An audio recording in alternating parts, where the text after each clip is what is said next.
maybe one of the easiest ways to see the holographic reality without using code is to observe yourself as if you were another person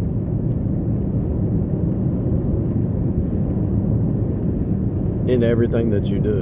In other words, observe your thoughts, observe your actions, observe your emotions, observe your worries, fears, doubts, what makes you excited, what's your habits, your hobbies, whatever. Just the whole gamut.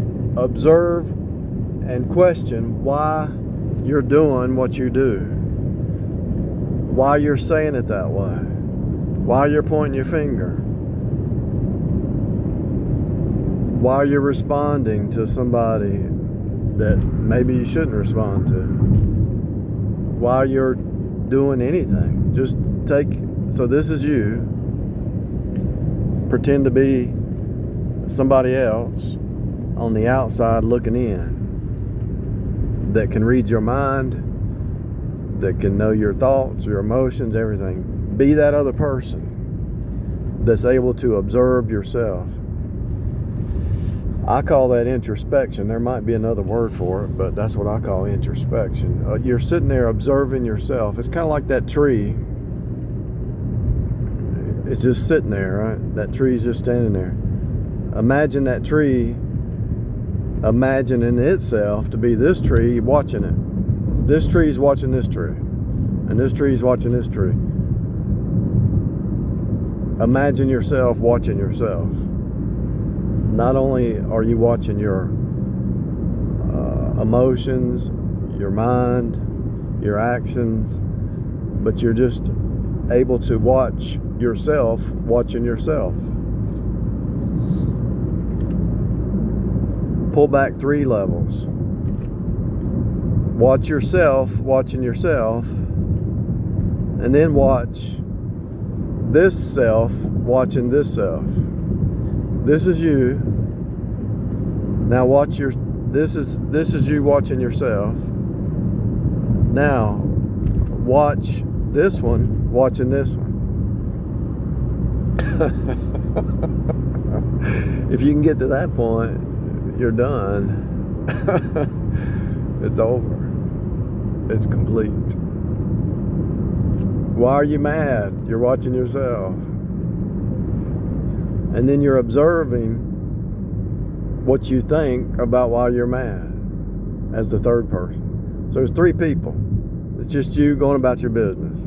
Then you observe you going about your business. And then you observe the conclusions of the second one watching you about your business.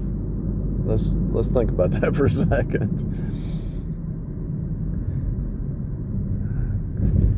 Okay, if that was me, okay, if I was driving that car and I'm pretending to be this car and I'm watching that behavior of that driver, right?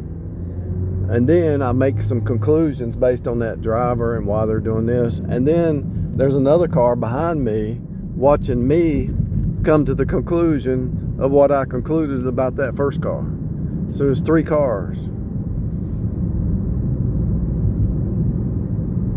And actually that's actually what's happening a lot of times as an observer, you know. You become an observer. So imagine 2 cars in front of me. So I'm watching the second car observe the first car, and sometimes the second car shakes their head because the first car is doing something stupid or crazy. So I'm watching the second car shake their head, and you're just observing the second car's actions to the first car. And you see that every day. If you're driving every day, you've seen that. You might be at a stoplight, right? And there's a car in front of you, and that car's getting ready the light turns green. And before that car that's at the stoplight takes off, somebody runs the red light the other way.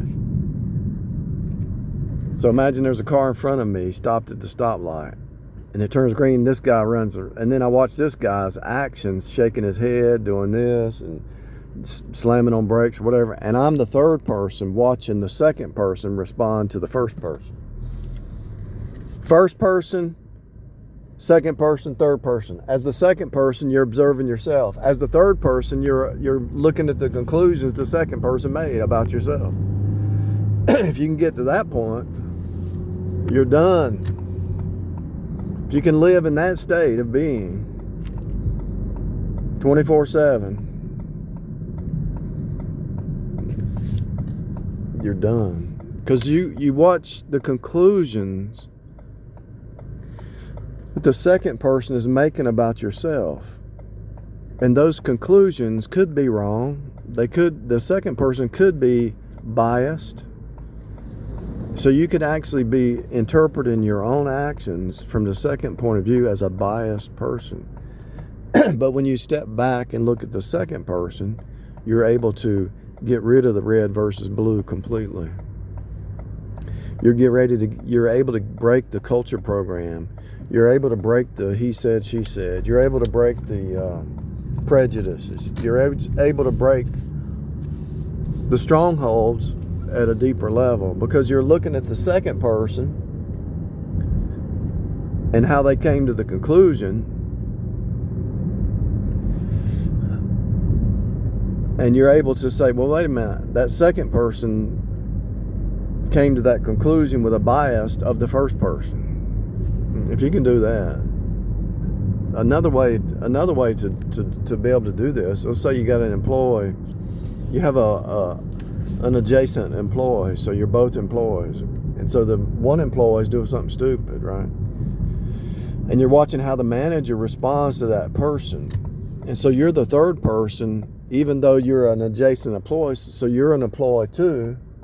So you're watching the manager or assistant manager, whoever or even a client or whatever, you're watching that second party react to that first party, whether it's a manager, client, or whatever, and you're sitting back watching that person respond to the first person. The manager idea is easier to understand. So you're watching how the manager manages the craziness, whether it's good or bad. They could be crazy at being a good employee or crazy at being a bad employee. And so you're watching the manager manage that person, so you're actually a mirror image of that employee, but you're stepping outside and watching how that works.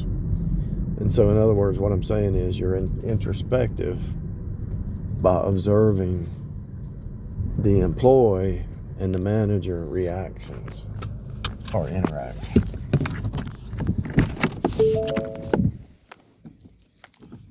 If you can get a hold of what I just said, maybe you can explain it better than me.